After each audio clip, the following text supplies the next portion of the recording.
Hello, everybody, and welcome to Taking Control, the ADHD podcast on rashpixel.fm. I'm Pete Wright, and I am here, as always, with Nikki Kinzer. Hello, Nikki Kinzer. Hello, everyone. Hello, Pete Wright. How are you? I don't have a fever this week. No fever? I don't have a fever this week. Your eyes look a little bit more clear, so that's good. You're not in a daze like you were last week. It was hard one last week.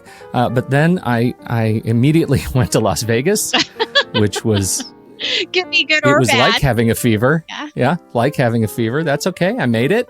And now I'm back, and I am thrilled for our conversation today. We're talking about inattentive ADHD. It's been a long time since we've talked about... have we ever talked specifically about inattentive? I don't even know if that's true. No, and I think that was why this abundance of requests all of a sudden at the same time came through about this topic. The people have a right to know, Nikki. It's time. It's time for us to talk about this, yeah. Yes, it is. But before we get started, head over to Take Control ADHD. You can get to know us a little bit better and listen to the show right there on the website, or subscribe to the mailing list, and we'll send you an email each time a new episode goes live. You can connect with us on Twitter or Facebook at Take Control ADHD. And, you know, if we have done something in the last, believe it or not, 8 years that we have been doing this show, that has connected with you somehow, some shape or another, and you feel the gift of generosity welling up inside of you, you could always head over to patreon.com/theADHDpodcast, and you could throw us $1 or a couple of bucks there each month. You can sign up as a supporter. You'll get access to the weekly live stream of this very show, where we record the show live and broadcast it to our Facebook private group of supporters. It's a great way to get early access to the show and see the real show, the raw show, the unedited show. That's right. The Pete hacking all over his keyboard show. Yes. You could see that. That's the show you could see every week. So we really appreciate it. It's a great way to pay it forward and help support the growth and continued development of this show. And so to our Patreon supporters now, tip of the hat. Thank you so much for helping us out. That's right. Thank you. That's right. We do have a couple of quick announcements. The first, accountability groups are open for spring. Nikki, did you know? Did you? I did know, because I'm putting them together. You're involved. So I'm involved, yes. And so just a quick announcement that enrollment is open. I have two groups right now that I'm looking to fill. One is Mondays and the other one is on Wednesdays. And so you can check that out on the website. And I'm sure that Pete will also put the show notes, like a link of how to enroll in the show notes as well. But yeah, they are open. Let's see, they're going to start the week of April 23rd, and the deadline to enroll is Tuesday, April 17th.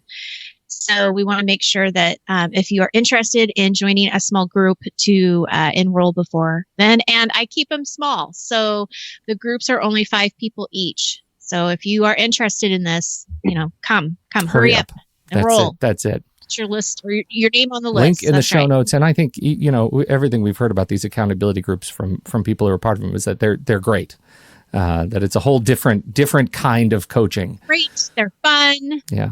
It's connection. It's and this is set up where we are setting goals for the week, and we're talking about challenges, and then we're setting new goals for the next week, and so people are getting stuff done and they're seeing progress. Love it. Only other announcement is next week we've got a slight change of schedule due to spring break. It is spring break here, at least. It's different everywhere. It seems like it's different now all over the country. And so I say now, I don't know. I haven't been tracking spring break. There should be a spring break tracker. But for us, it is coming next week. And so due to my travel schedule, we're going to be recording the show on Tuesday next week. That is Tuesday the what? Tuesday the 27th. Tuesday the 27th. So if you're watching this and you generally join in for the live stream, Tuesday the 27th, same time, 10 o'clock Pacific, we would love to have you here. Friday, we will not be here. So there you go.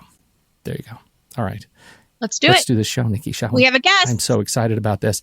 We have a guest, as we've been saying and talking about for a number of weeks now. The good Dr. Doug Herr is back with us from Nashville. Hi, Doug. Hi. What are we talking about? No. Yeah. Doug, it's been a long time since we have had you on the show. We sure appreciate you coming back and talking with us a little bit about inattentive ADHD. Wonderful to be here. Outstanding. Nikki, why don't you kick us off? You have been collecting questions from folks who have been coming in to talk about inattentive. Why don't you kick us off? I thought a good place for us to start would be to talk about what inattentive ADHD is. What does it mean? Sure. So ADHD is attention deficit hyperactivity disorder. And the only thing you can actually see on the outside is hyperactivity. So those are usually the ones that are pretty easy to diagnose. There's a subset of people who have, well, there are three different presentations of ADHD. One of them is hyperactivity, impulsivity disorder is predominant. Another one is inattentive is predominant. And the third one is combined. So straightforwardly, the inattentive subtype is simply people who have difficulty paying attention to the tasks and the way that we format things on the outside. They just don't have to move around a lot about it. So you don't necessarily see it manifesting on the outside in the same ways. You might feel like they're ignoring you or something like that, but you might not realize this is ADHD manifesting in this particular person. Well, all that moving around that you normally see in hyperactivity is going on inside. Correct. That's a great way to see it. And you know, I didn't see anything on this recently, but my tendency is to believe that for a lot of ADHD kids, as time goes on and they go into adulthood, it can have a progression that looks more and more inattentive as time goes on. So whereas the hyperactivity might calm down, the inattentive piece may or may not. That's really interesting because that would indicate, you start getting this sense that, they're ADHD, they've grown out of their ADHD, right? You have heard this before, right. And that's not necessarily what we're saying here. What we're saying here is, ADHD can change. And sometimes people can control what's on the outside better than others. I had one friend who's had real trouble paying attention in school, and his mom just said, well, make sure you look like you're paying attention. So he would sit there and stare at the teacher, and they'd feel great, and he had no clue what was going on. So. Mm-hmm, mm-hmm. Well, and from the research I've done, that's one of the reasons too why young girls and women actually are misdiagnosed, is because many times they don't have the hyperactivity. So I can totally see a little girl, or a young woman in a college, setting where it looks like she's paying attention, but she's way off on another land. Absolutely. Yeah. Absolutely. I do tend to think more of boys. I think ADHD is more prevalent in boys. Boys just have more genetic weaknesses in general than females do, because we only have one X chromosome to work with, and all y'all have two. So, hear yeah. that, boys? Women have two. If one of those X chromosomes has a weakness, the other might carry the day, and that redundancy can really, make the female of the species more stable and healthy than the males. So, of course, I knew that all along. Goes to you. Terrific. I know, this right? Is just this great. Is great. I love this show so far. It's all just really about Nikki. And the women out there. Girl power. Girl power. Right. That's on. Oh, well, okay. So I'm curious to know, because, I have gotten a lot of comments about inattentive ADD. So it's definitely something that people want to understand more. What would you say are some of the symptoms of someone that has inattentive ADD, or however you would want? Would you say ADD at that point, or would you still say inattentive ADHD? Like, what's kind of a medical stance on that? We just call it inattentive ADHD. Mm-hmm. So it's attention deficit hyperactivity disorder, inattentive type.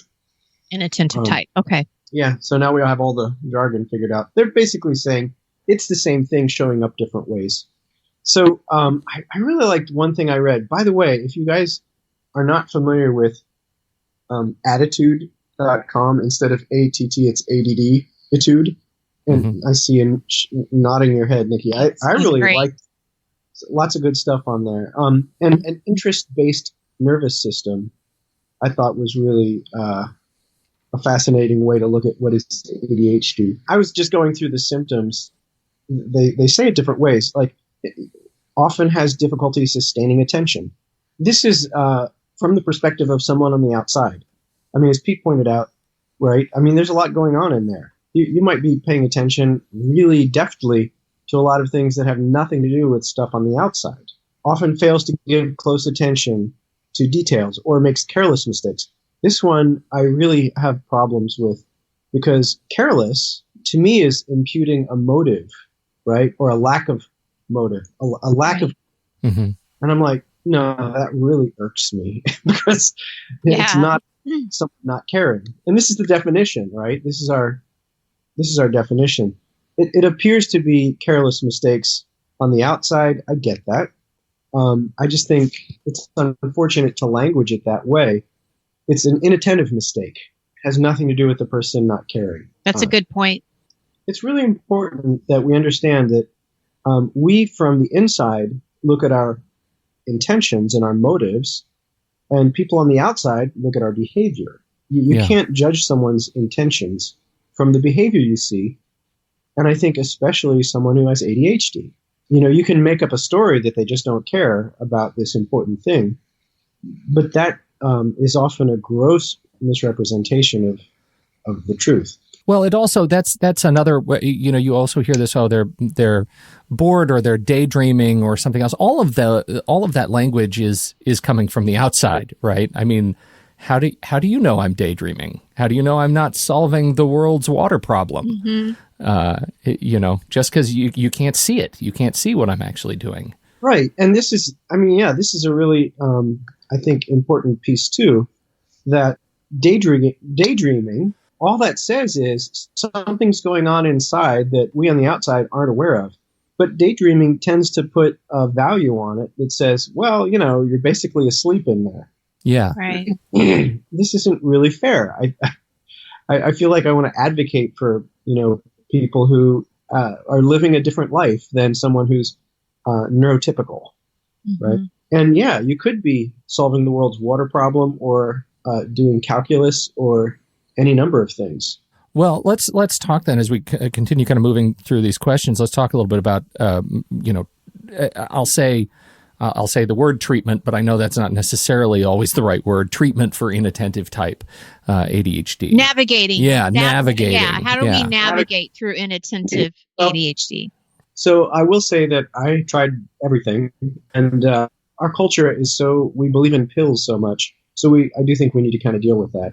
For me, no pill has ever really worked. Ritalin was great at helping me to sustain attention. It just completely wiped out my entire personality. So sustained attention and, you know, no Doug in any of it. Right. You know, I think there are things to be really careful of. I'm really leery. If there's anything that people can do besides medication for kids, I start everywhere, but medication is my thought, because we don't know what all it does to people.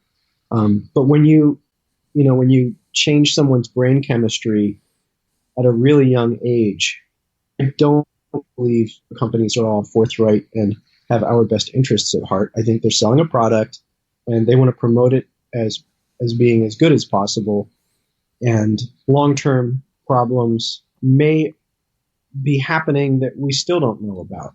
So anyway, just to say, you know, when I was in my adult years, I was trying all kinds of different things, but I'd still be, you know, I don't want to do that for my son. I'll just put it that way. Exercise is really important. You know, our nervous systems are made to be attached to our bodies. Our mind and our bodies are connected. The more that we have lots of physical activity and movement, I think the better our minds work. Exercise isn't just some sort of optional thing that healthy people need to do. But we all just need to do some exercise.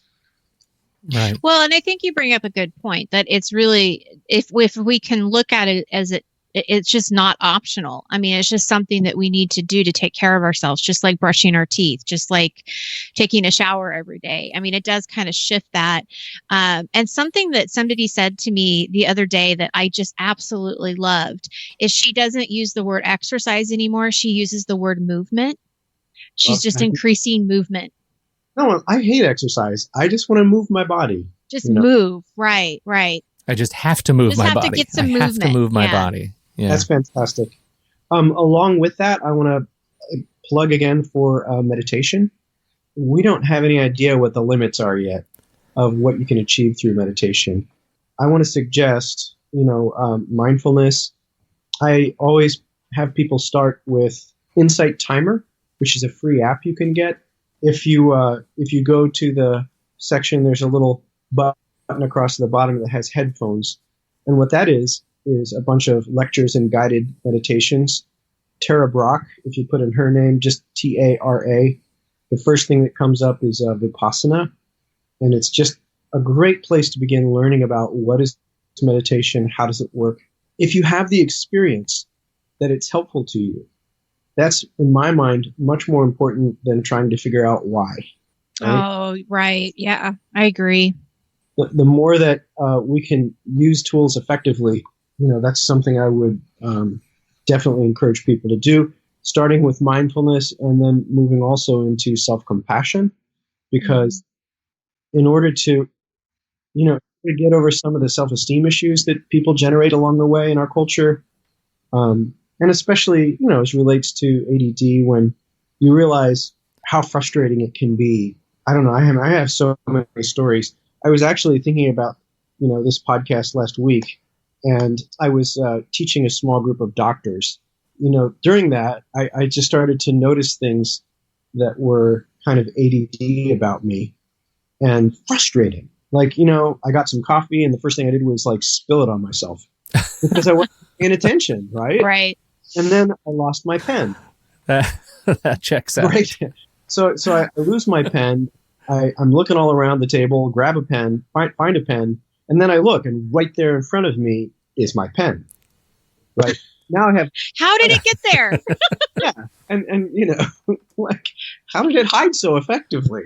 That's right. Right in front of your face. Right in front of me. I literally, just ridiculous.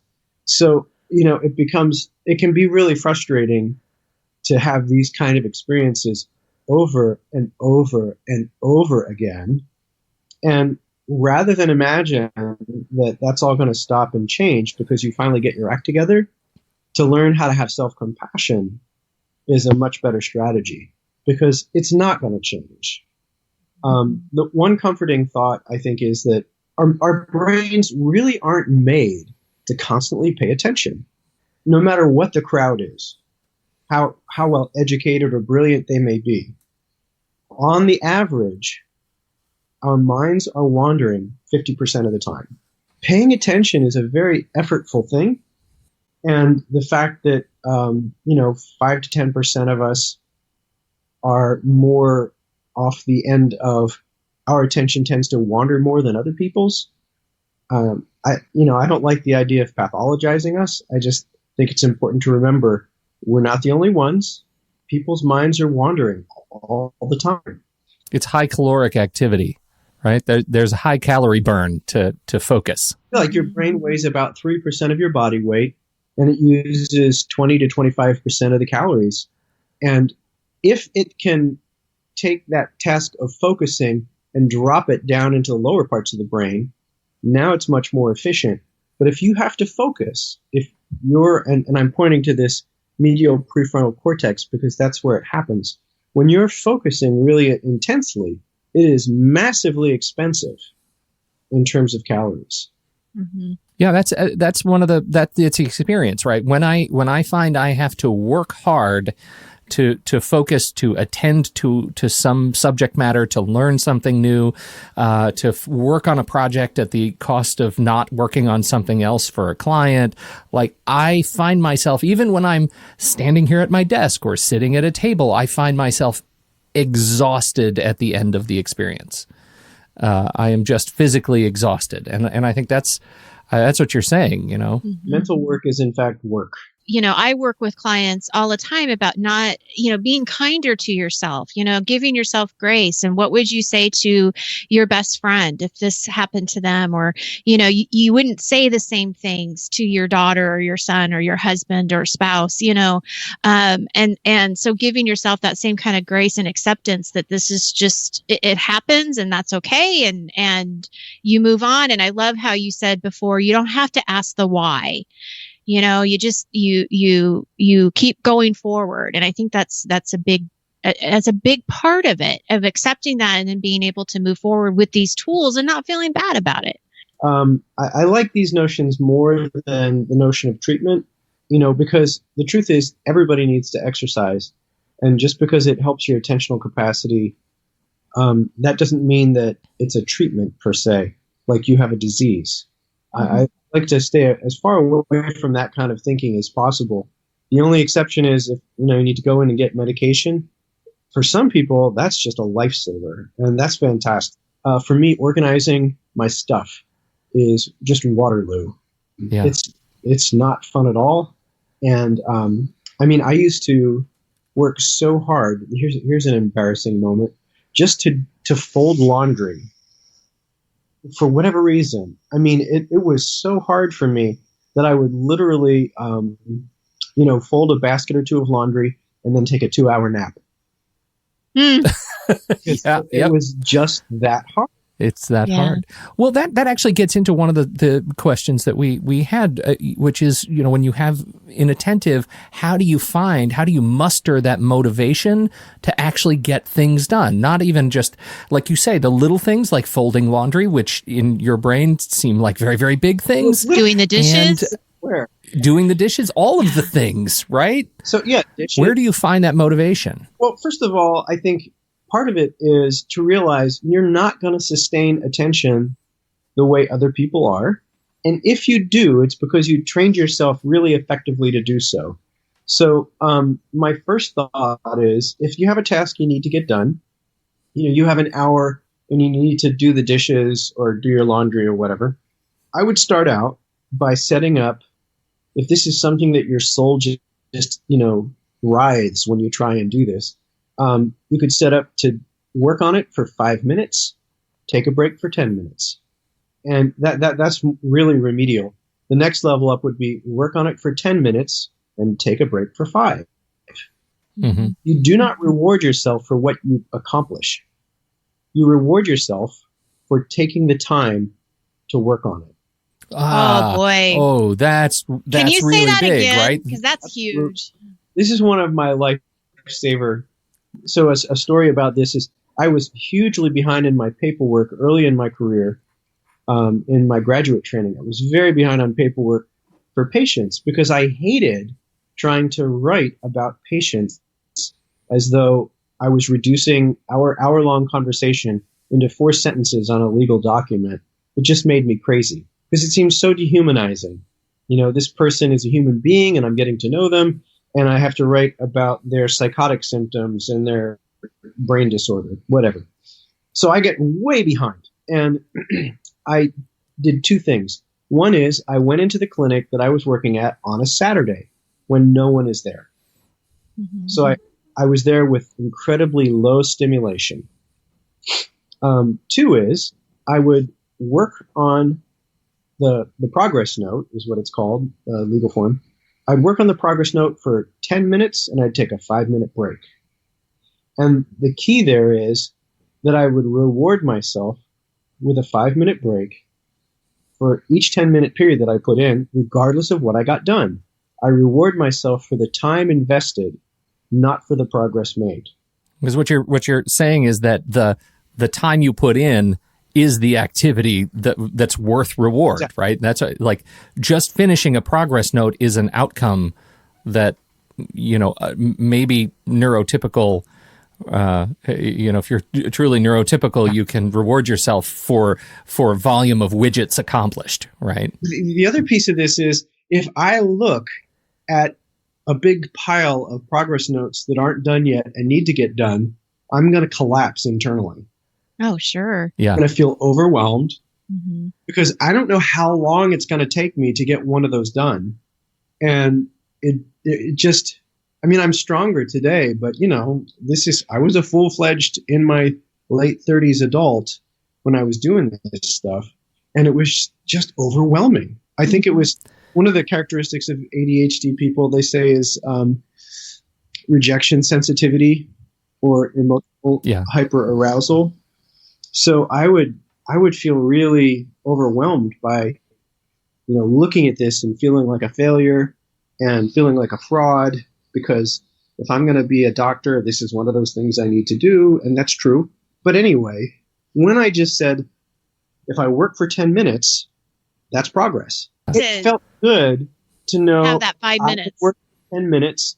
I had 5 minutes where I would walk outside and, just wander around, look at the trees, and get myself jazzed up to go back in and do another 10 minutes. Mm-hmm.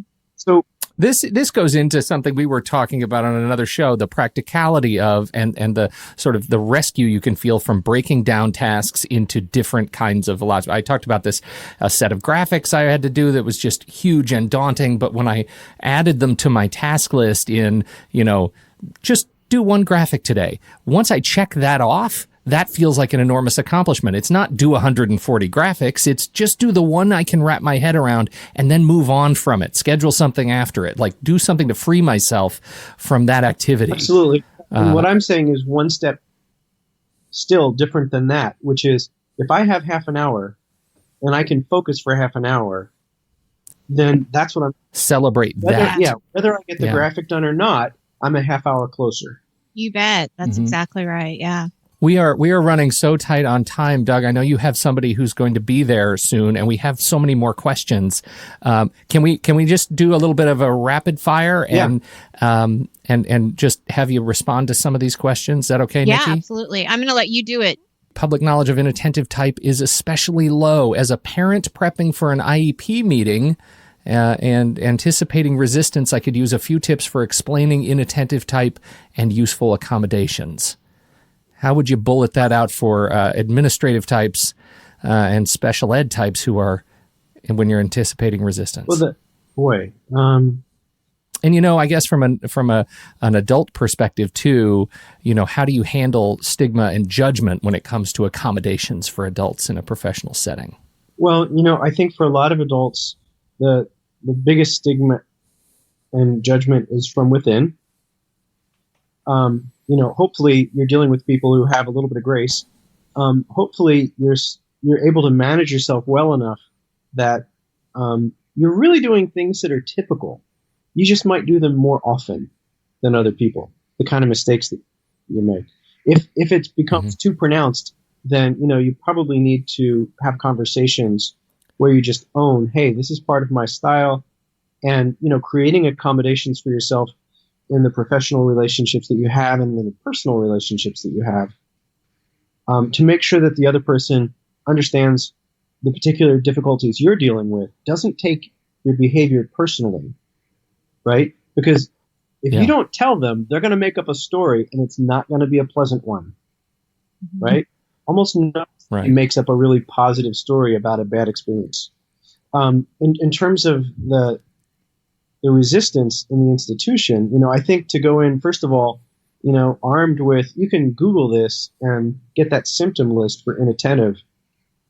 If you already have the diagnosis done, then hopefully that's straightforward. They really should know about this. And if they don't, you probably have bigger issues on your hands. Yeah, I would certainly be interested, having just gone through this process, with my own kids. I would be really interested in where the anticipated resistance is coming from. Is that, do you have experience with other parents who have reported that dealing with these particular people are difficult? Like, what does that really look like? And then, approach it from there. And here's another question. We've got somebody who, this is fascinating, and it gets to your point about making up stories that aren't good. I was at a union convention in coloring to help myself pay attention to the speeches and debates when the sergeant at arms came to our table just to make sure everyone was paying attention, giving the questioner a pointed look. I've gotten similar looks when I crochet. I'm too self-conscious to color or crochet in professional meetings, so I'd found some mindless games to play on my phone or laptop, but now mindfulness and being present are all the buzz, so often people will keep glancing at me and make a comment about putting electronics away so that we can, quote, practice active listening. Yeah. That hurts my heart to read that question. It hurts my heart. Yeah. So what I used to do, and of course this is back when dinosaurs roamed the earth, God was young, and we didn't have cell phones. I remember those days. Yeah, I would go ahead. I would call myself an interactive learner, and basically I would say a lot of things out loud that were on topic, or that would try and keep me on topic. So I'd try and make it into a conversation instead of a dialogue or a monologue. Phones are massively addictive, and for someone with ADHD, I feel like that is really kind of a seduction problem. So, I'd say go back to the doodling. But, the other thing is, if someone's going to come along and be judgmental, I think you have to just trust yourself and shine them on at some level, because you have to do what you do to take care of you and bring as much attentional capacity to the situation that you can. And at the same time, not try and look like everybody else when you know that's not going to work for you. If you can have a conversation with that person before or after, or maybe just take them aside for a moment. If this, I think, is difficult to have that kind of conversation in public. Be as present as possible for this process. Thanks for your concern. Mm-hmm. Mm-hmm. And there are going to be people who just don't understand. And to remember, look, their judgments reveal their limitations, not mine. Absolutely. Right. And don't put your energy towards that, because it just doesn't matter. It doesn't matter. It doesn't, as much as you can, just keep focusing on how you can focus, what you need to do, and not worry about them.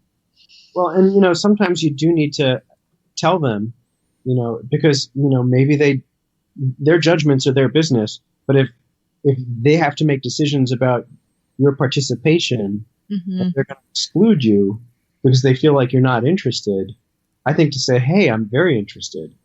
So it's a judgment call. That's a good point. That's a very good point. And maybe you're, in an ideal world, hopefully we're educating that person that maybe they won't make that judgment again. I don't know, but that's what I would hope, is that now that it's if somebody is courageous enough to say that to them and say, hey, this is what I need to do, maybe they'll second guess, how they approach the next person they see doing that. You never know. We've got questions about inattentive. I'm 41, but new to my diagnosis. Not sure if this is my ADHD or my peculiar brain. I have tremendous trouble with writing. And we've got quite a long story that I'm trying to break it down. Part of a Toastmasters club organized at the company where I work. I signed up for, it says, was guilted into a Toastmasters speech contest on Tuesday. I've had 2 weeks to prepare, has had an enormously difficult time actually sitting down to write the speech. He says, on Friday night, I settled into work on the speech and ended up watching Netflix instead. When I finally closed Netflix, ... right? And the rest of that is absolutely characteristic to my experience, right? And how hard it is to get over that piece. But as Nikki says, right? He says, I don't have the same trouble writing emails and messages to people when it's essays or speeches or cover letters. I feel like I'm pulling my own teeth out. Is this an ADHD thing? Is there anything I can do? And, it makes me think about your issue with writing your reports, right? I mean, what are you rewarding yourself with? Yeah. Let me though, another piece of this, it's not so much writing that's difficult for me as reading. I listen so much faster than I visually read. I'm wondering if this gentleman could write down an outline and then practice saying the thing out loud, because that's what he's going to have to do anyway. Mm-hmm. And, see if, as he's saying things out loud, if he records himself on his phone and then, is able to take elements of that and then maybe write those into the outline, so that he doesn't feel like he has to do it this particular way and just run into a wall in his mind. Well, that's interesting, and maybe just when you're thinking about changing the sensory experience, maybe write down a few words for an outline as you suggest, but maybe try dictating it, maybe try recording it to get the words out of your head in a different modality. That might be an interesting thing to try. But I would say, just again from personal experience, this is totally an ADHD thing, right? This is one of those things that absolutely fits the experience of ADHD. Come on. Yeah. So don't worry about that. You're in the club, man. You're in the club. His next question was actually very similar because it was about practicing his guitar. And I think that all of the different strategies and things that we've talked about kind of goes in the same. I mean, it's the same type of result, right? I mean, it's trying to practice the guitar for 5 minutes and then going and I think it's exactly. I mean, it was exactly the same thing that we've been talking about, which is, are you breaking down and rewarding yourself for effort, or are you rewarding yourself for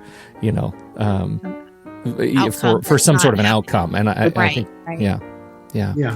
This is fantastic. And thank you, everybody who wrote in with questions. And thank you, Doug, for your help and support today. Happy to come back another time. Even soon. I'd love that. I do have to run now. All right. Well, we will wrap up the show then. Thank you, everybody, for downloading and listening to this particular episode of this particular show. We sure appreciate your time and attention, and we will have Dr. Doug back soon to finish up some of these questions. Thank you, everybody. All right. Thanks, everybody. Talk to you next week.